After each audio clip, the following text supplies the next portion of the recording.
Hi, నమస్కారం. ఒక village లో షూటింగ్ లో ఉన్నాను. అదే ఈ getup. It's very interesting film. ఇక్కడ ఉన్నప్పుడు ఇప్పుడే నాకు ఈ ఆన్లైన్ లో మళ్ళీ మీడియాలో ఒక ఆన్లైన్ గేమింగ్ యాప్, దాని గురించి నేను చేసిన ఒక యాడ్ గురించి డిస్కషన్ జరుగుతోంది.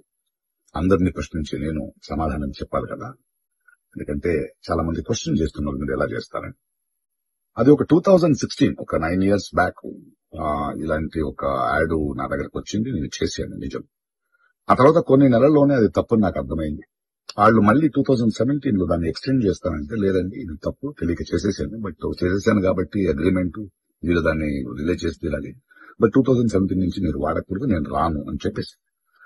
దాని తర్వాత అలాంటి ఏ గేమింగ్ యాప్స్ నేను చేయలేదు. 2021 లో కూడా ఆ కంపెనీ ఇంకో కంపెనీకి అమ్మేసి వాళ్ళు దాన్ని ఏదో సోషల్ మీడియా ప్లాట్ఫామ్ లో యూజ్ చేస్తే, నేను వాళ్ళకి నోటీసులు, వాళ్ళకి ఈమెయిల్, మళ్ళీ వాట్సాప్ లో పంపించి, లేదండి ఇందులో నేను లేను, ఇది చేయకూడదు, కాంట్రాక్ట్ అయిపోయింది, ఇది తప్పు అని కూడా చెప్పాను. వాళ్ళు ఆపేశారు. ఇప్పుడు అది మళ్ళీ రీక్ అయింది. దానివల్ల ఈ సమాధానం పోలీస్ డిపార్ట్మెంట్ నుంచి నాకు ఇంకా ఇది రాలేదు. వస్తే వాళ్ళకి నేను సమాధానం చెప్తాను, బట్ మీకు సమాధానం చెప్పాల్సింది నా బాధ్యత.